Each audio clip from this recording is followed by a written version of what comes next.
The sneak attack, Mankading. This is easily the most controversial and debated rule in all of cricket. Mankading is when a bowler runs out the non-striking batter before they've even delivered the ball. It happens when the non-striker leaves their crease too early to gain a head start, and the bowler, instead of bowling, whips around and removes the bails.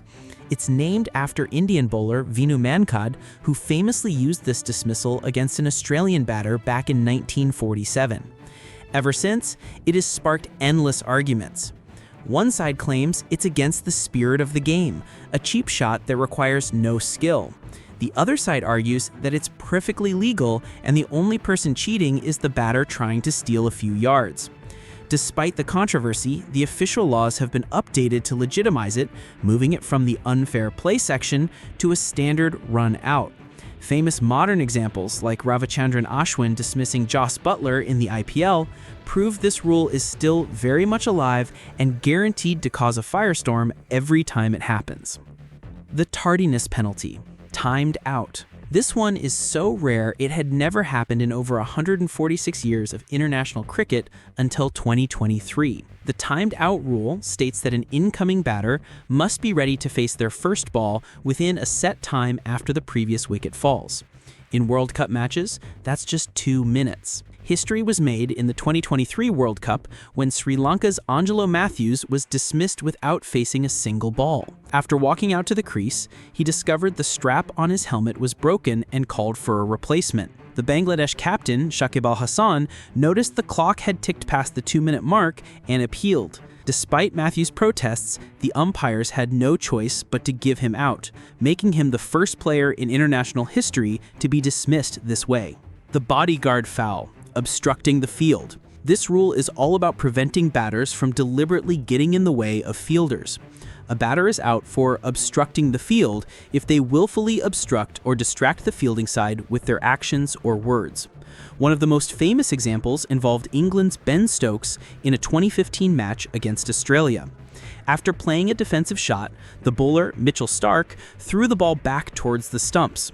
Stokes, who was out of his crease, instinctively put his hand up and blocked the throw. Australia appealed, and after review, the umpire decided Stokes' action was a willful obstruction, not just self-defense. The decision was met with boos around the ground and remains a major point of debate. The no double tap rule, hitting the ball twice. This one sounds simple, but it has some strange exceptions. A batter is out if they willfully hit the ball a second time. The key word here is willfully. An accidental double hit from a single swing doesn't count. The one major exception is that a batter is allowed to hit the ball a second time to guard their wicket after it has been played.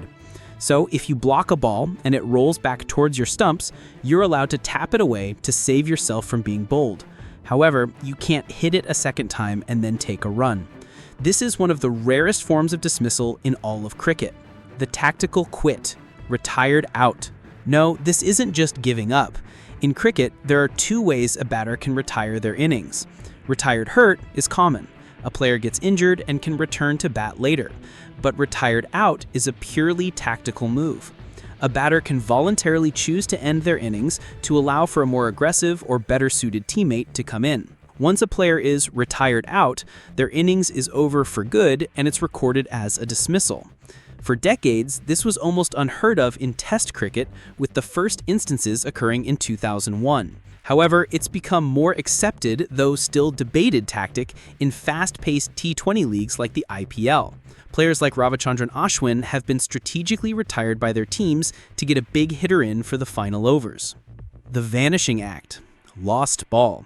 What happens if a batter smashes the ball so far or into such dense foliage that the fielders just can't find it? That's when the lost ball rule comes into play. Any fielder can call lost ball, at which point the umpire signals a dead ball. The batting team is then awarded the greater of either 6 runs or the number of runs they had already completed plus the run in progress if they had crossed. The ball is then replaced with one of a similar condition to the one that vanished. This is a throwback to the early days of cricket on rustic village greens, but remains in the modern rulebook for those rare occasions when the ball truly disappears. The helmet glitch, ball lodging in protective equipment. This rule covers some truly bizarre scenarios.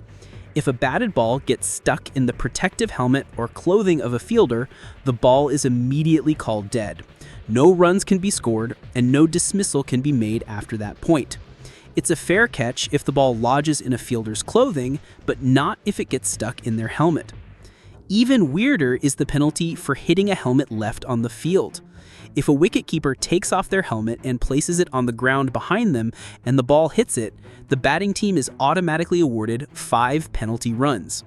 This rule discourages fielders from leaving equipment where it might unfairly interfere with play. The World Cup decider, overthrow controversy. Overthrows, runs scored after a fielder's throw misses its target, are common, but a bizarre incident in the final moments of the 2019 World Cup final turned a standard rule into a massive controversy. In the final over, with England needing 9 runs from 3 balls, a throw from the outfield deflected off a diving Ben Stokes' bat and raced to the boundary. The umpires awarded 6 runs, 2 for the runs the batters ran, and 4 for the boundary. However, critics and former umpires argued it should have only been 5. The law states that if an overthrow goes to the boundary, the runs scored should be the boundary plus any completed runs at the instant of the throw. Replays showed the batters hadn't crossed for their second run when the fielder threw the ball. That single extra run tied the match, leading to a super over and ultimately England's first ever World Cup victory based on a boundary countback. The umpire later admitted it was a judgment error, a mistake that arguably decided one of the most important matches in history.